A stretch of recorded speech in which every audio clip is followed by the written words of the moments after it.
Beast Wars. Running from 1996 and as late as 2001, this was my childhood line. Yes, I have a lot of nostalgia for the bombastic Generation 2, but this is the line where I started getting the figures myself. Because of this, Beast Wars will always have a special place in my heart, and I want to share that with all of you. So welcome to Beast Wars Backtrack.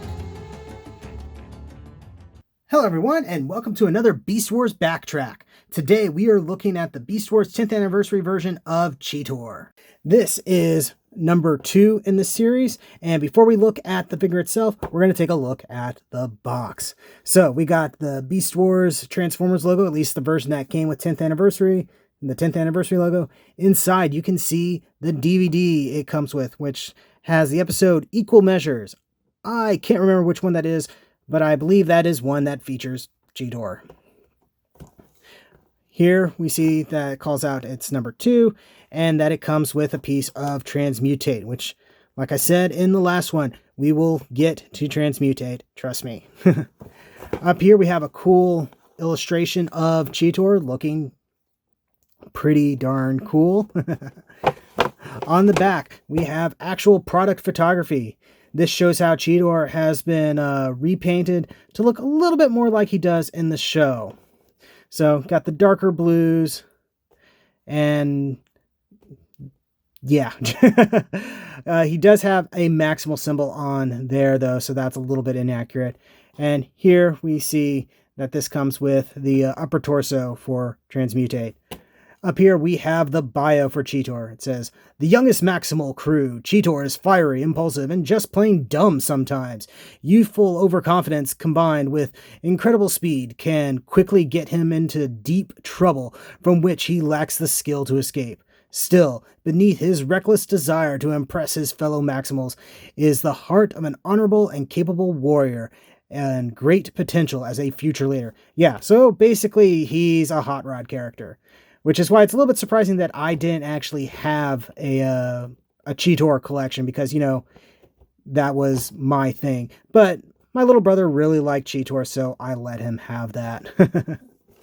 Then on this side, we have the same description of the TV show. Then on this side, we have a call out for Rhinox and Waspinator, as well as the Transformers Collectors Club.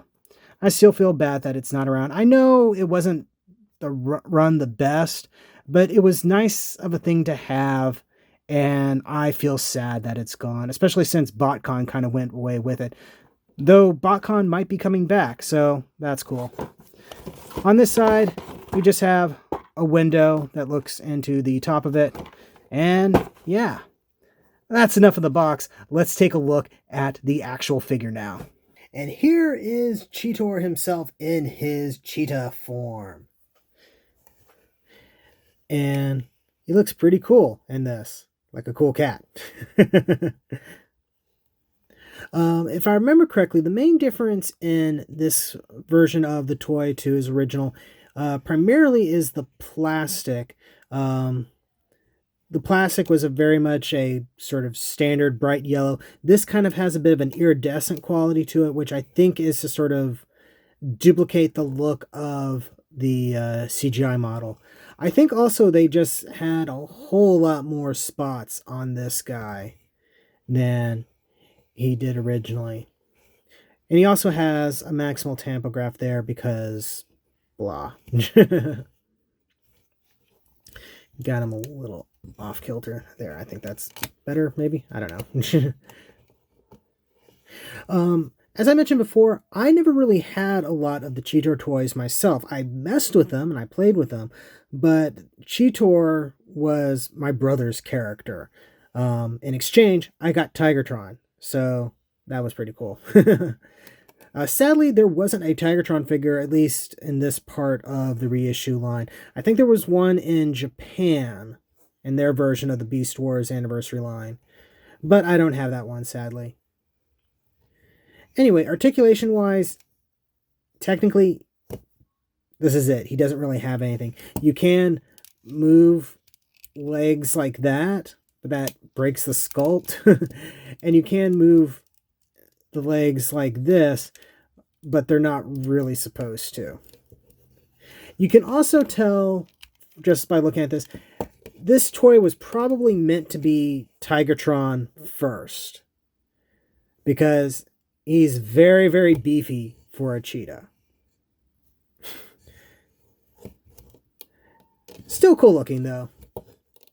But let's go ahead and start taking a look at transformation. So to start off, we're going to take off his tail and butt a little bit, and his guts. And yes, I mean guts. Look at that. There are intestines molded in there. Gross. So first we're going to straighten out the legs. Go ahead and flip out the toes. Rotate these around. Then we're going to rotate that around.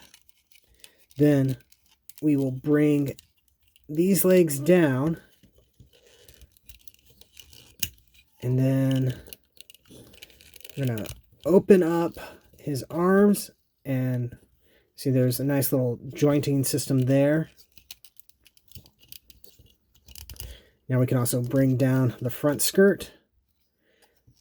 Bring those down, rotate and bring down.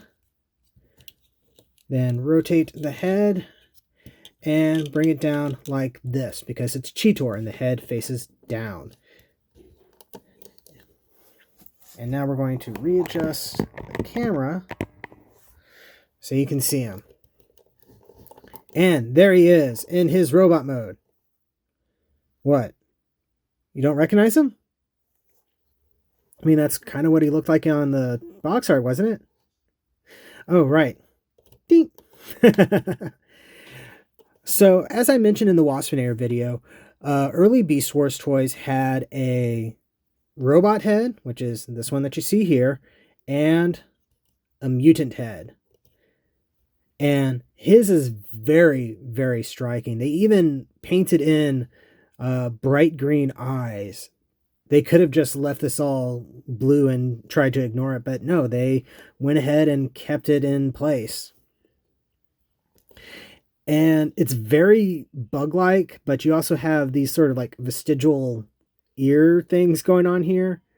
And these could almost be interpreted as like fangs or something. It's very interesting. But we'll go ahead and stick with his standard robot head. And in this form, pretty cool looking. His arms, his cheetah arm, legs, whatever, don't cross behind each other like they do in the show. That was something that they came up with all on their own.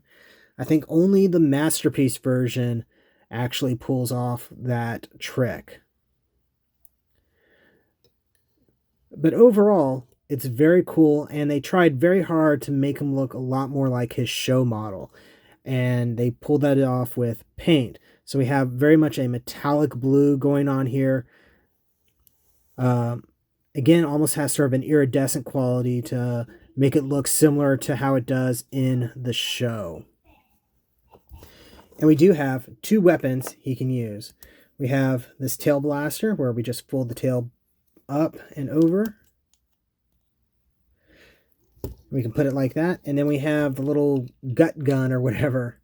And this actually can shoot water. I'm not going to do it on here because that would make a huge mess.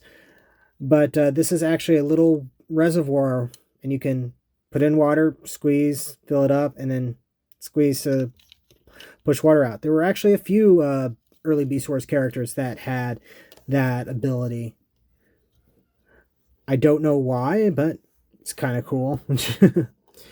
Something interesting history-wise for the toy, there's actually photographs, and I think maybe even people have a few samples of it, where the tail gun was actually done differently, where instead of having it be like this, you actually had a handle fold out from the tail and a little blaster fold out from here.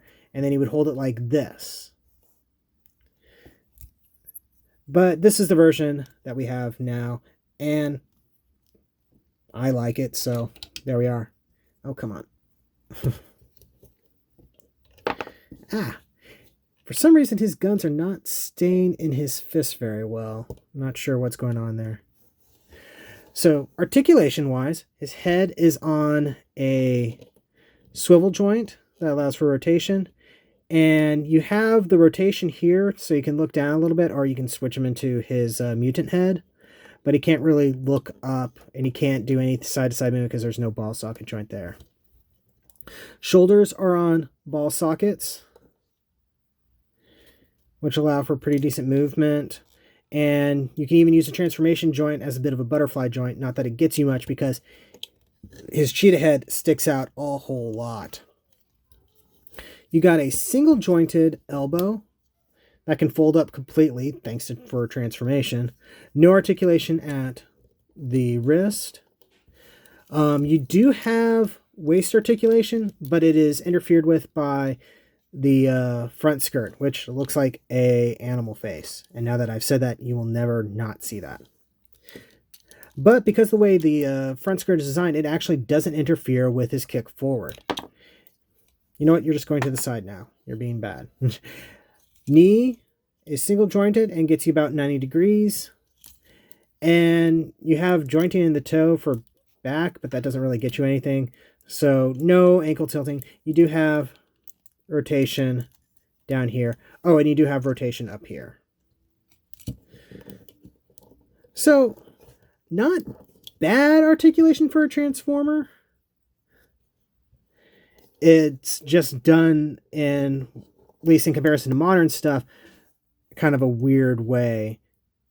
But you can't really compare this guy necessarily to a modern transformer. I could compare him to the Transformers Universe Cheetor. I don't have that one. My brother does, because I gave it to him. I don't think he ever actually took it out of the package either.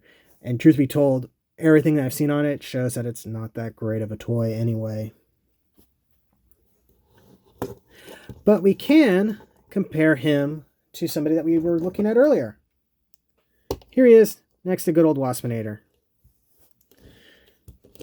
So they're about same size, which makes sense because they're both deluxe class Transformers. Back when that basically was first introduced. Waspinator feels a little bit bulkier, but in some ways he's also a lot flatter. His chest does stick out, but it's hollow, and you have that sort of indent in there. But it is kind of cool to see the two of them together. I would show off the other versions of Cheetor, but if I have any of them, they're tucked away right now. So those may come up in future Beast Wars Backtrack episodes. But for now, that's been a review. Thank you very much for watching. Don't forget to like, comment, subscribe, all that fun YouTube stuff. Check the description below for links to my storefront where you can get official shelf space t-shirts and more. And yeah, thank you again, and I'll see you the next time you invade my shelf space.